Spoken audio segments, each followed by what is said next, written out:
1000 കൂടുതൽ ക്വസ്റ്റ്യൻസ് ഉണ്ട്. 1000 കൂടുതൽ ക്വസ്റ്റ്യൻസ് ഉണ്ട്. അതാണ് ഇതിന്റെ ഹൈലൈറ്റ്. പാസ്സായി, പ്രാക്ടിക്കലി 2 വട്ടം തോറ്റു, ഒരു പ്രാവശ്യം പാസ്സായി. അപ്പൊ അങ്ങനെയാണ് വന്നത്. 3 ട്രൈ ചെയ്തു. 3 ട്രൈയും ഒരു കൊല്ലം കൊണ്ട് നമുക്ക് ചെയ്യാൻ പറ്റി. ഡയറക്റ്റ് എക്സാമിലോട്ട് പോയാൽ ഉറപ്പായിട്ട് നമ്മൾ നോക്കും. കാരണം ഇവിടുത്തെ കുറെ നിയമങ്ങളും കാര്യങ്ങളൊക്കെ ഉണ്ട്. അപ്പൊ ഇന്ന് നമ്മുടെ കൂടെ ഉള്ളത് ജോണാണ്. ഹലോ. ജോൺ ഇവിടെ ലൈസൻസ് എടുത്തിട്ടുണ്ട് ജർമ്മനിയിൽ. അപ്പൊ പുള്ളി എങ്ങനെയാണ് ഇതൊക്കെ അപ്ലൈ ചെയ്തതും കാര്യങ്ങളൊക്കെ നമുക്ക് ചോദിച്ചറിയാം. ഓക്കെ. അപ്പൊ ജോൺ ഇപ്പൊ ഇവിടെ മെക്കട്രോണിക്സ് ഹൗസ് ബിൽഡിംഗ് ആണല്ലോ ചെയ്യണത്. അപ്പൊ ഈ ലൈസൻസ് എടുക്കാൻ വേണ്ടിയിട്ട് കമ്പനിയിൽ നിന്ന് ഭാഗത്തു നിന്നെങ്കിലും ഹെൽപ്പ് എന്തെങ്കിലും കിട്ടിയിരുന്നോ, അതോ ഇതെങ്ങനെയാണ് അപ്ലൈ ചെയ്തത്? സോ ഞാൻ കാവ്സെറ്റ് മെക്കട്രോണിക്സ്, അതായത് ക്രാഫ്റ്റ് പാർട്സ് ഓട്ടോമൊബൈൽ മെക്കട്രോണിക്സ് ആണ് അതിന് നമ്മൾ ഇംഗ്ലീഷ് പറയുന്നത്. സോ ആ കോഴ്സിന്റെ ഹൗസ് ബിൽഡിംഗ് ആണ് ഞാനിപ്പോൾ നിലവിൽ ചെയ്യുന്നത്. ഇപ്പോൾ 2 കൊല്ലം കഴിഞ്ഞു. ഞാൻ ലൈസൻസിന് വേണ്ടി അപ്ലൈ ചെയ്യുമ്പോൾ ഇപ്പോൾ ഞങ്ങളുടെ കമ്പനി മെയിൻ ആയിട്ടും നുട്സ് ഫാസ്റ്റ് വയ്ക്കുക, അതായത് കൊമേഴ്ഷ്യൽ വണ്ടികൾ ഇതിന് വേണ്ടിയാണ്. സോ ആ സാഹചര്യം ആയതുകൊണ്ട് എനിക്ക് ഇപ്പോൾ ഞാൻ എടുത്തത് പേക്കാവേ, അതായത് സാധാ കാറിന്റെ ലൈസൻസ്. ഇവിടെ എല്ലാം ഭയങ്കര വ്യത്യാസമുണ്ട്, അത് പിന്നീട് അത് കഴിഞ്ഞപ്പോൾ പറയാം. സോ കാറിന്റെ ലൈസൻസ് ആണ് ഞാൻ എടുക്കുന്നത്. അപ്പോൾ ഇത് എടുത്തത് കൊണ്ട് എനിക്ക് കമ്പനിയുടെ ഭാഗത്തു നിന്ന് അങ്ങനെ ഫൈനാൻഷ്യലി സപ്പോർട്ട് ഉണ്ടായിട്ടില്ല. ആ ഒരു കാരണം കൊണ്ട് ഇപ്പോൾ ലോറീസിന്റെയോ അല്ലെങ്കിൽ വലിയ വണ്ടികൾ എടുക്കുമായിരുന്നെങ്കിൽ എനിക്ക് അത് ആ ഒരു സപ്പോർട്ട് കിട്ടിയേനെ. ഇപ്പൊ നിങ്ങളുടെ കമ്പനി ഏതാണോ അതനുസരിച്ച് അവരോട് ഡയറക്റ്റ് ചോദിക്കാൻ നിങ്ങൾക്കത് കിട്ടോ ഇല്ലയോ എന്ന്. അപ്പോൾ ഏത് ടൈപ്പാണ് എടുക്കുന്നത്, അവരിപ്പോൾ നിങ്ങൾ ഏത് ഹൗസ് ബില്ലും അനുസരിച്ചിരിക്കും. അപ്പോൾ നിങ്ങൾക്ക് അവരുടെ ആവശ്യമുണ്ടോ ആ കാര്യം നമ്മൾ ചോദിക്കണം. സോ അങ്ങനെ ഒരു ഇതുണ്ടെങ്കിൽ അവർ ചിലപ്പോൾ നിങ്ങൾക്ക് സപ്പോർട്ട് ചെയ്യാണ്ടിരിക്കാം. അത് അവരുടെ ഓപ്ഷനാണ്, ബിക്കോസ് അവരാണ് നോക്കുന്നത് ഇതിന്റെ ആവശ്യം. പിന്നെ ഇത് അപ്ലൈ ചെയ്തതെന്ന് പറഞ്ഞാൽ മെയിൻലി നമ്മൾ നമ്മുടെ ഒറിജിനൽ ലൈസൻസ് നമ്മുടെ കയ്യിൽ വേണം. ഫേക്ക് ലൈസൻസ് പാടില്ല. ഫേക്ക് എന്ന് പറഞ്ഞാൽ കോപ്പി പാടില്ല. ഇന്ത്യൻ ലൈസൻസ് നമുക്ക് കൺവേർട്ട് ചെയ്യാൻ പറ്റുമോ? ഇന്ത്യൻ ലൈസൻസ് കൺവേർട്ട് ചെയ്യാൻ പറ്റും. അതാണ് മെയിൻ സംഭവം. നമുക്ക് ഇന്ത്യൻ ലൈസൻസ് ഇവിടെ ഡയറക്റ്റ് ഉപയോഗിക്കാൻ പറ്റില്ല. നമ്മൾ ഒരു ഇന്റർനാഷണൽ ലൈസൻസ് എടുക്കുകയാണെങ്കിൽ തന്നെ ടൂറിസ്റ്റ് എന്നുള്ള രീതിയിൽ നമുക്ക് ഉപയോഗിക്കാൻ പറ്റുള്ളൂ. പിന്നെ നമ്മളിവിടെ കാര്യങ്ങൾ അറിയാണ്ട് ഓടിക്കുന്നത് വളരെ ഡേഞ്ചറസ് ആണ് എക്സ്പീരിയൻസ് എന്ന് പറയാൻ. കാരണം നമുക്ക് ഇവിടെ കുറെ നിയമങ്ങളുണ്ട്, അത് നമ്മൾ അറിഞ്ഞിരിക്കണം. അപ്പോൾ സോ നമ്മളിപ്പോ ഇതിനെ പറ്റി നമ്മൾ പറയുന്നത് അപ്ലൈ ചെയ്യുന്ന കാര്യത്തെ പറ്റിയാണ്. സോ അപ്ലൈ ചെയ്യുമ്പോൾ നമുക്ക് നമ്മുടെ ഒറിജിനൽ ലൈസൻസ് വേണം. എന്നിട്ട് നമ്മൾ അടുത്തുള്ള ഒരു ഫ്യൂറർ ഷൈൻ, ഈ പറയുന്ന ഫാർഷൂലെ ഡ്രൈവിംഗ് സ്കൂളിന്റെ പറയാം. അപ്പോൾ അടുത്ത കുഴപ്പമില്ലാത്തൊരു ഡ്രൈവിംഗ് സ്കൂളിൽ ചെന്ന് അവിടെ നമ്മൾ ആദ്യം ഒരു ഹൗസ് ബിൽഡിങ്ങിന് വേണ്ടി ഒരു ഡോക്യുമെന്റ് സ്റ്റാർട്ട് ചെയ്യണം, ഓഫ് ട്രാക്ക് സ്റ്റാർട്ട് ചെയ്യണം, കോൺട്രാക്ട്. സോ ഈ കോൺട്രാക്ട് നമ്മൾ കൊടുക്കുമ്പോൾ അത് നമ്മൾ ആദ്യം എടുത്തിട്ട് അതിന്റെ കൂടെ നമ്മൾ ഈ പറയുന്ന നമ്മുടെ കണ്ണിന്റെ സർട്ടിഫിക്കറ്റ്, അത് നമ്മളിവിടെ അടുത്തുള്ള ഏതെങ്കിലും ഒപ്റ്റിക്കറിലോ അല്ലെങ്കിൽ അവരുടെ ഇത് പോയിട്ട് കണ്ണാടയുടെ കടയിലോ അവിടെ ചെന്നിട്ട് നമ്മൾ അതിന്റെ ഒരു ഇത് എടുക്കണം. അത് ഫ്രീ ആണ്. പിന്നെ ഈ ഫാർഷൂല് നമ്മൾ സെലക്ട് ചെയ്യുമ്പോൾ എങ്ങനെ സെലക്ട് ചെയ്ത് എന്ത് നോക്കിയിട്ടാണ്?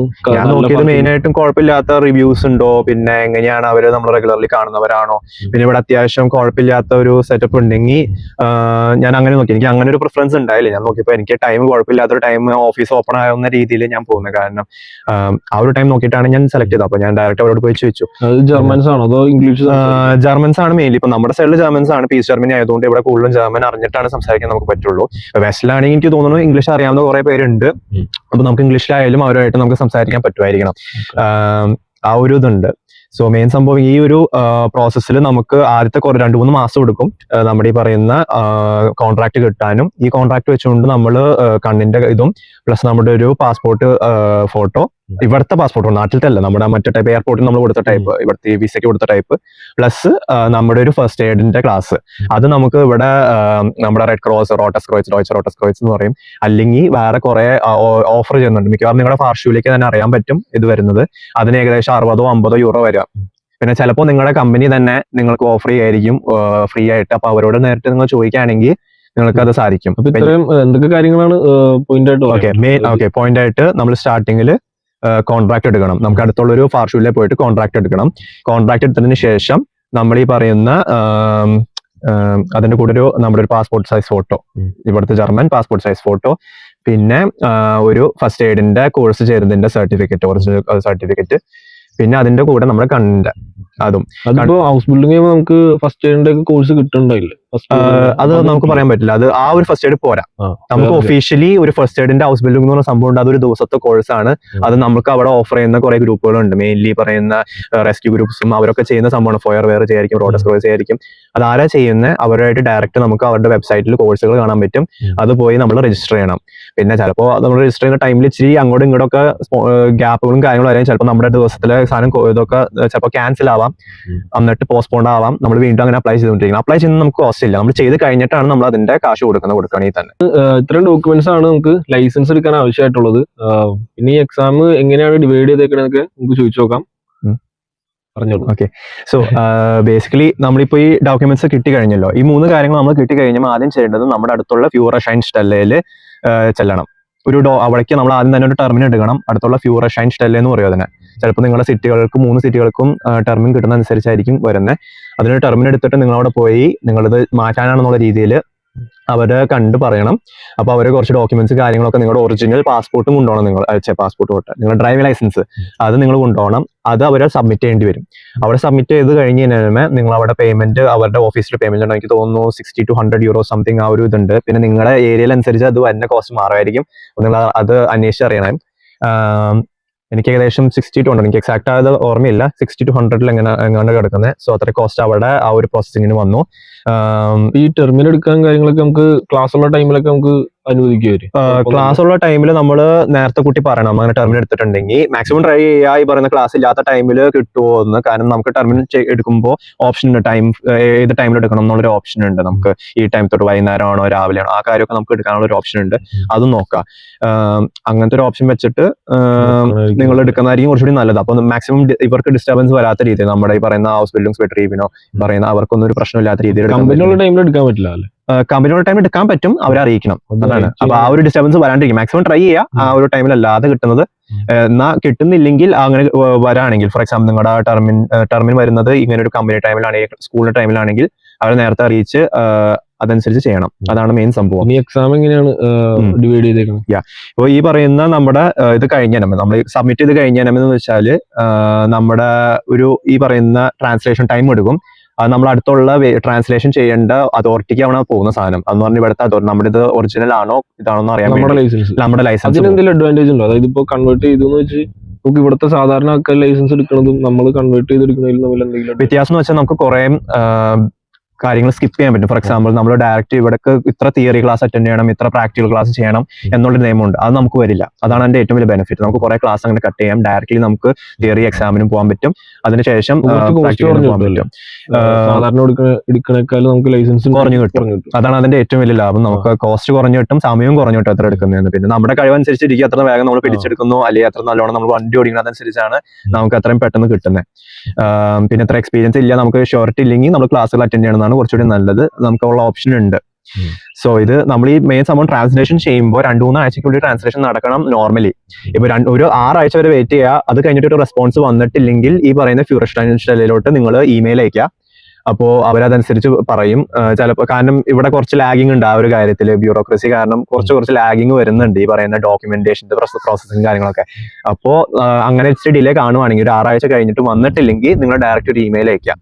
പിന്നെ ഈ വരുന്ന ട്രാൻസ്ലേഷൻ നിങ്ങൾക്ക് ഡയറക്റ്റ്ലി കിട്ടില്ല. അത് നിങ്ങളുടെ ഈ പറയുന്ന ഡ്രൈവിംഗ് സ്കൂളിലോട്ടായിരിക്കും പോകുന്നത്.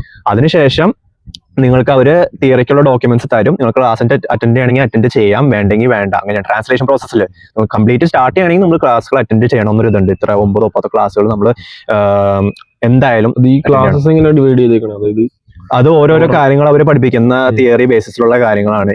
ഇതിങ്ങനെ ഉണ്ട്, ഇത്ര ബേസിക് കാര്യങ്ങളുണ്ട്. പിന്നെ വണ്ടികളെ പറ്റി, അതിന്റെ എങ്ങനെയാണ് ഓടിക്കുന്നത്, എന്തൊക്കെയാണ് നിയമങ്ങൾ.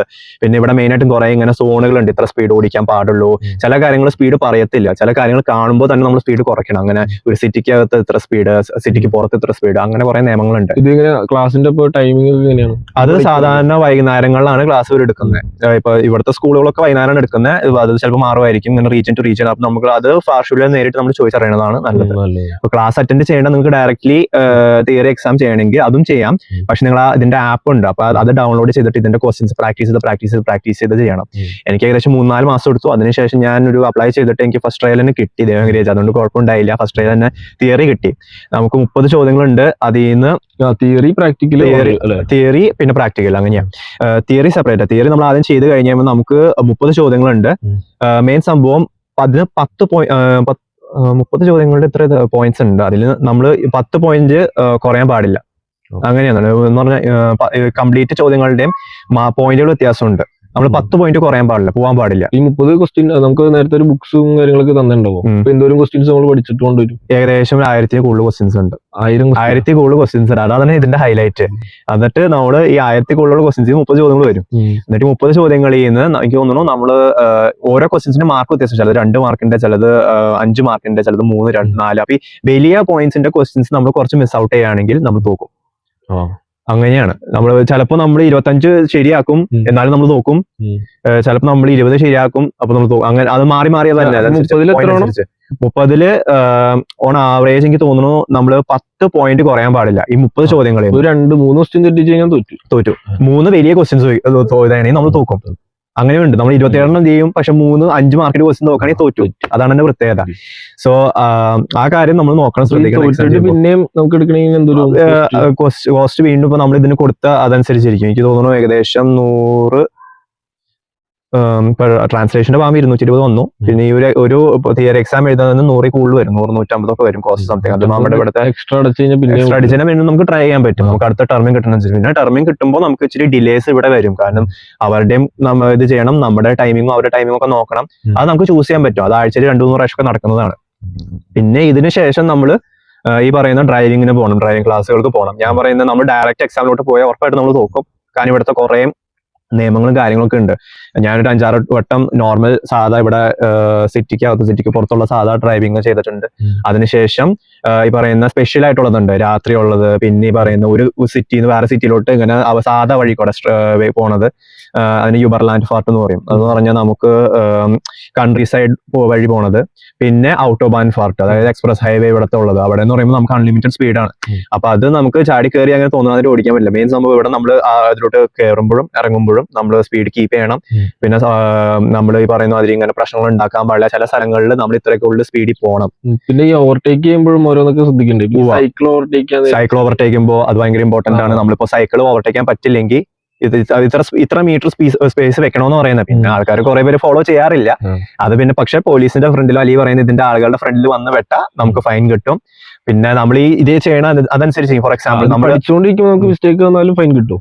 പഠിച്ചുകൊണ്ടിരിക്കുമ്പോൾ കുഴപ്പമില്ല. മെയിൻ സംഭവം നമ്മളിത് കഴിഞ്ഞാൽ ഫാർഷൂലിൽ വലിയ ഇഷ്യൂസ് ഇല്ല. നമ്മുടെ കൂടെ ആളുണ്ടാവും. അത് പിന്നെ നമ്മൾ ഫാർഷൂലിയുടെ കൺട്രോൾ ചെയ്യണം. അതായത് നാട്ടിലെ പോലെ തന്നെ അവരുടെ കയ്യിൽ 3 മറ്റേ ക്ലച്ചും ഇതും ഇപ്പൊ ഏതാണോ ഇപ്പൊ നമ്മൾ ഓട്ടോമാറ്റിക് ആണോ ചെയ്യണേ, ഗിയർ ആണോ ചെയ്യണ അനുസരിച്ച് നമ്മൾ നാട്ടിലെ പോലെ തന്നെ സെയിം രീതിയാണ്.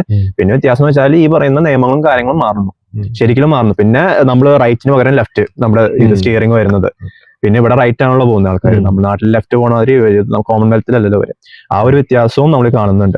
പിന്നെ എക്സാമിന് നമ്മൾ എന്തൊരു നേരം ഓടിക്കേണ്ടി വരും? എക്സാമിന് 45 മിനിറ്റ്സ്, അതാണ് വ്യത്യാസം. 45 ആണ്. അതായത് അവർക്ക് തോന്നിയ നേരത്തെ നിർത്താൻ പറ്റുമോ? അങ്ങനെ നമ്മൾ മിസ്റ്റേക്സ് കുറെ ഉണ്ടാക്കാണ്. അവർക്ക് തോന്നാണ് നമ്മൾ കുറെ മിസ്റ്റേക്സ് ഉണ്ടാക്കിയെങ്കിൽ അവർ നേരത്തെ നിർത്തി. എന്റെ ആദ്യത്തെ എക്സാമിന് അങ്ങനെ പറ്റിയത്, ഞാൻ 2 പ്രാവശ്യം ഈ പറയുന്ന 30 സോൺ ഉണ്ട്, അവിടെ 30 സ്പീഡ് ഓടിക്കാൻ പാടുള്ളൂ. ഞാൻ കണ്ടില്ല, അത് ചെറിയ ഇങ്ങനെ ഒരു ഇതാണ്, കണ്ടില്ല. അത് കാരണം 2 പ്രാവശ്യം നമ്മൾ ഈ വലിയ മിസ്റ്റേക്ക് ഉണ്ടാക്കിയത് കൊണ്ട് അവരടക്കി വെച്ച് നിർത്തിച്ചു പറഞ്ഞു, സാധിക്കില്ല, സോറി, വേണമെങ്കിൽ തിരിച്ച് ഓടിക്കാം, അല്ലെങ്കിൽ അടുത്ത പ്രാവശ്യം ട്രൈ ചെയ്യാം, അങ്ങനെ പറഞ്ഞു. പിന്നെ ചിലപ്പോൾ നമ്മൾ അവസാനം വരെ ഓടിച്ചെത്തിക്കാം, എന്നിട്ട് പറയും ഇങ്ങനെ പറ്റി, ഇത് ചെയ്യാം, നിങ്ങൾ തോറ്റു, സോറി, അങ്ങനെയായിരുന്നു. അത് നമ്മളടുത്ത് നേരിട്ട് അപ്പൊ തന്നെ പറയും. അവര് ഇപ്പൊ തീരുന്ന ടൈമിൽ നമുക്ക് അറിയാൻ പറ്റും. പിന്നെ ഇപ്പൊ തീരുമ്പോൾ നമ്മൾ ജയിക്കുകയാണെങ്കിൽ അപ്പൊ തന്നെ ഇപ്പൊ ചെറിയ മിസ്റ്റേക്സ് ഒക്കെ ഉണ്ടെങ്കിൽ അത് പറഞ്ഞു തരും. പിന്നെ അതിന്റെ കൂടെ നമുക്കൊരു ചെറിയൊരു സർട്ടിഫിക്കറ്റ് കിട്ടും, ഒരു പേപ്പർ കിട്ടും. അത് നമുക്ക് 3 മാസം വരെ ഉപയോഗിക്കാം. പിന്നെ ഈ ടൈമിനുള്ളിൽ ഇപ്പൊ എന്റെ കഴിഞ്ഞിട്ട് ഇപ്പൊ 2 ആഴ്ച ആയിട്ടുള്ളൂ. ഇപ്പൊ ഈ 2-3 ആഴ്ച കഴിഞ്ഞ് കഴിയുമ്പോൾ എനിക്ക് ഈ പറയുന്ന ഇതിന്റെ ലൈസൻസ് കിട്ടുമായിരിക്കും. ഞായറാഴ്ചക്കുള്ളിൽ വന്നില്ലെങ്കിൽ വീണ്ടും നമ്മൾ ഈ പറയുന്ന അവരെ അറിയിക്കണം. അപ്പൊ അവരതനുസരിച്ച് വിളിച്ച് കാര്യങ്ങളൊക്കെ ചെയ്ത്. ഓറൽ എക്സാം ഉണ്ടോ? ഓറൽ ഇല്ല. ചിലപ്പോ അവരെന്തെങ്കിലും ടെക്നിക്കൽ ക്വസ്റ്റ്യൻസ് നമ്മുടെ ഡ്രൈവിംഗ് ടെസ്റ്റിൽ ചിലപ്പോൾ ചോദിക്കായിരിക്കും. അതിപ്പോ ജർമ്മൻ ആണ്, ഇംഗ്ലീഷ് ആണ്, ഇംഗ്ലീഷ് ചോദിക്കും. ഇംഗ്ലീഷ് ആവാൻ ചാൻസ് കുറവ്. ഇപ്പൊ നമുക്ക് തിയറി എക്സാം ഇംഗ്ലീഷിൽ ചെയ്യാം, പക്ഷെ പ്രാക്ടിക്കൽ എക്സാം നമുക്ക് ഈ പറയുന്ന മാതിരി ജർമ്മനിൽ ആവാനാ ചാൻസ്. അപ്പോ ഞാൻ പറയുന്നത് എല്ലാം കംപ്ലീറ്റ് പ്രോസസ് ജർമ്മനിൽ ചെയ്യാം. കാരണം നമ്മൾ ഇവിടെ കിട്ടുന്ന എല്ലാ ബോർഡുകളും എല്ലാ കാര്യങ്ങളും വരുന്നത് ജർമ്മനിലാണ്. അപ്പൊ അതിന്റെ പ്രശ്നം കുറച്ച് കാര്യം. ഇപ്പൊ ഇവിടുത്തെ ചില റോഡിലുള്ള കാര്യങ്ങൾ, അങ്ങനത്തെ ഒക്കെ വാക്കുകളൊക്കെ നമുക്ക് കിട്ടണമെങ്കിൽ ഏറ്റവും നല്ലത് ജർമ്മനിൽ പഠിക്കുന്നത്. ജോണിനോട് ലൈസൻസ് എടുക്കാൻ നേരത്ത് ഏത് പാർട്ടാണ് ഏറ്റവും കൂടുതൽ ഹാർഡായിട്ട് തോന്നിയത് എന്നൊന്ന് പറയാൻ പറ്റുമോ? അതുപോലെ തന്നെ എന്തൊരു നാളെടുത്തു എക്സാം പാസ്സാവാനൊക്കെ ആയിട്ട്? ഞാൻ ആദ്യം തന്നെ സ്റ്റാർട്ടിങ്ങില് നമ്മളിപ്പോ ഓരോ പോയിന്റ് എത്തുമ്പോൾ നമുക്ക് ഇങ്ങനെ പേടി മാറിക്കൊണ്ടിരിക്കും. ഫോർ എക്സാമ്പിൾ നമ്മളിപ്പോ ഏറ്റവും എളുപ്പം ഉണ്ടായ ഭാഗം എന്ന് വിചാരിക്കുന്നത് ഏറ്റവും പാടായ ഭാഗമായി മാറി. ഞാൻ വിചാരിച്ചത് ഈ പറയുന്ന തിയറി എക്സാം ആയിരിക്കും എനിക്ക് ബുദ്ധിമുട്ട് കൂടുതൽ വിചാരിച്ചേ. പക്ഷെ എനിക്ക് ഫസ്റ്റ് ട്രയൽ തന്നെ അത് കിട്ടി. പിന്നെ നമ്മൾ പ്രാക്ടിക്കൽ എക്സാമിലോട്ട് എത്തിയപ്പോ ഒരുമാതിരി ഭയങ്കര ഒരു പെട്ടെന്ന് നമുക്ക് ഒരു കോൺഫിഡൻസ് കുറഞ്ഞു. കാരണം നമ്മളിപ്പോ ഈ പറയുന്ന മാതിരി ഇനിയിപ്പോ എക്സാം കിട്ടോ, കാരണം നമുക്ക് ഈ പറയുന്ന തിയറി ഇത് കിട്ടിക്കഴിഞ്ഞപ്പോൾ നമുക്ക് ഏകദേശം 1 കൊല്ലമുള്ളൂ ഇത് എഴുതിയെടുക്കാൻ. അല്ലെങ്കിൽ പിന്നെ വീണ്ടും മൊത്തം സ്റ്റാർട്ട് ചെയ്യണം. 1 കൊല്ലം ഇപ്പൊ തോറ്റു കഴിഞ്ഞാൽ പിന്നെ അടുത്ത വീണ്ടും നമ്മൾ സ്റ്റാർട്ട് ചെയ്യണം. Complete process. അതായത് ഇപ്പൊ നമ്മള് ഒരു കൊല്ലത്തിനുള്ളിൽ പ്രാക്ടിക്കൽ നമുക്ക് എടുക്കാൻ പറ്റില്ലെങ്കിൽ വീണ്ടും നമ്മൾ ഈ കംപ്ലീറ്റ് പ്രോസസ് സ്റ്റാർട്ട് ചെയ്യണം. ആദ്യം 3 പ്രാവശ്യമായിരുന്നു. 3 പ്രാവശ്യം തോറ്റാൽ വീണ്ടും എല്ലാം സ്റ്റാർട്ട് ചെയ്യണമെന്നായിരുന്നു. അത് കേട്ടപ്പോൾ ഞാൻ ആകെ ഞെട്ടിപ്പോയി. അത് ഞങ്ങളുടെ അവിടെ ഒരു ചെറിയ ഡിസ്കഷൻ ഉണ്ടായി. അപ്പോൾ അത് കേട്ടപ്പോൾ ഞാൻ ഞെട്ടിപ്പോയി. പിന്നെ ചോദിച്ചു പറഞ്ഞു, ഒരു കൊല്ലം നമുക്ക് സമയമുണ്ട്, ആ ഒരു കൊല്ലത്തിൽ നമുക്ക് കിട്ടുന്ന അത്രയും ചാൻസുകൾ ചെയ്യാൻ പറ്റും. എന്നിട്ട് കിട്ടിയില്ലെങ്കിൽ നമ്മൾ ഇത് വേണ്ടി വരും. മെയിൻ സംഭവം ഇതിന്റെ കോസ്റ്റ് ആണ്. അത് ഓർക്കുമ്പോഴാണ് നമുക്ക് അതിലും വലിയ പേടി. കാരണം ഓരോ പ്രാക്ടിക്കൽ എക്സാമിന് ഏകദേശം 250 euro ആണ് പോയത്. അപ്പൊ ഇതുവരെ എക്സാം ഒന്നും തോറ്റിട്ടൊന്നുമല്ലോ, അതായത് ഫുള്ളി പാസ് ചെയ്തിട്ടല്ലോ? തിയറി പാസ്സായി, പ്രാക്ടിക്കലി 2 വട്ടം തോറ്റു, 1 പ്രാവശ്യം പാസ്സായി. അപ്പൊ അങ്ങനെയാണ് വന്നത്. 3 ട്രൈ ചെയ്തു. 3 ട്രൈയും ഒരു കൊല്ലം കൊണ്ട് ചെയ്യാൻ പറ്റി. അവരത് ഇപ്പൊ ഞാൻ ഫസ്റ്റ് ട്രൈ എന്റെ ജൂലൈയിലെ സ്റ്റാർട്ടിങ്ങിലായിരുന്നു. പിന്നെ ഇപ്പൊ ഓഗസ്റ്റിലോട്ട് ഇപ്പൊ 3rd ട്രൈ കിട്ടി. ഇത് എന്നാ തുടങ്ങിയത് ആക്ച്വലി കംപ്ലീറ്റ് പ്രോസസ് ഞാൻ സ്റ്റാർട്ട് ചെയ്തത് ലാസ്റ്റ് 2023 ജൂണിലാണ്. നിങ്ങളൊക്കെ ഇവിടെ വന്നതിന് മുമ്പായിരുന്നു. അത്രയും ഇതുണ്ട്. അപ്പൊ ഞാൻ എന്റെ സ്റ്റാർട്ടിങ്ങിൽ അതിന്റെ ഒരു കോൺട്രാക്ട് ഇവിടെ ഞാൻ പോകുന്ന സ്കൂളിൽ നിന്ന് എടുത്തു. സ്കൂൾ എന്ന് പറയുമ്പോൾ പാർശ്വല്ലേ, അവിടെ നിന്ന് എടുത്തു. അത് കഴിഞ്ഞിട്ട് മെയിൻ സംഭവം ഇപ്പോ ഒരു 2 ആഴ്ച എടുത്തു എനിക്ക് കണ്ടിന്യൂ ചെയ്യാൻ, അവർക്കൊരു ടർമ്മിങ് കിട്ടാൻ വേണ്ടി. അത് കഴിഞ്ഞ് നമ്മ മെയിൻ സംഭവം ഈ നമ്മുടെ ഫസ്റ്റ് എയ്ഡ് കോഴ്സ് ആയിരുന്നു, അത് കിട്ടാനായിരുന്നു. എനിക്കിപ്പോ ഒരു പ്രാവശ്യം ഞാൻ ടർമിന് എടുത്തു, അത് ക്യാൻസലായി. 2ാമത്തെ പ്രാവശ്യം എടുത്തു, ക്യാൻസലായി. പിന്നെ 3ാമത്തെ തൊട്ട് എടുത്തു. അപ്പൊ ജൂലൈ അവസാനമൊക്കെ ആയി. ജൂലൈ 20 സംതിങ് ലാസ്റ്റ് ഇയർ ആയിരുന്നു ഫസ്റ്റ് എയ്ഡിന്റെ എടുത്തത്. അത് കഴിഞ്ഞ് ഫോട്ടോയും വെച്ചിട്ട് പിന്നെ ഞാൻ ഈ ഫ്യൂറ ഷൈൻസ്റ്റലിൽ ഒരു ടർമിന് എടുക്കാൻ വേണ്ടി നോക്കിയിട്ട് അതും പറ്റാതെ ഇങ്ങനെ വെയിറ്റ് ചെയ്ത് അവസാനം സെപ്റ്റംബർ സ്റ്റാർട്ടിങ് വരെ വന്നു. അപ്പോൾ സെപ്റ്റംബർ സ്റ്റാർട്ടിങ്ങിൽ പോയിട്ട് സബ്മിറ്റ് ചെയ്ത് ഞാൻ 2-3 ആഴ്ചക്ക് വെയിറ്റ് ചെയ്തു. സാധനം വന്നില്ല, നാട്ടിൽ പോയി. എല്ലാം കഴിഞ്ഞ് തിരിച്ചു വന്ന് നവംബർ സ്റ്റാർട്ടിങ് ആയപ്പോഴും ഒരു റെസ്പോൺസ് വന്നിട്ടില്ല. അപ്പൊ ഞാൻ അവർക്ക് ഇമെയിൽ അയച്ചു കഴിഞ്ഞപ്പോൾ അവർ പറഞ്ഞു, നിങ്ങളുടെ സാധനം ചെയ്തിട്ടുണ്ട്, കുഴപ്പമില്ലാന്ന്. അപ്പൊ ഞാൻ പിന്നെ ഫാർഷുവിലെ കോൺടാക്ട് ചെയ്ത് പറഞ്ഞു, ശരി ഇപ്പൊ വന്നുള്ളൂ, അപ്പോൾ നമുക്ക് ഇനി കണ്ടിന്യൂ ചെയ്യാന്നുള്ള രീതിയിലായി. പിന്നെ അത് കഴിഞ്ഞിട്ട് ഈ പറയുന്ന ഇത് ചെയ്തു. തിയറി എക്സാമിനുള്ള കാര്യങ്ങളൊക്കെ എടുത്തു.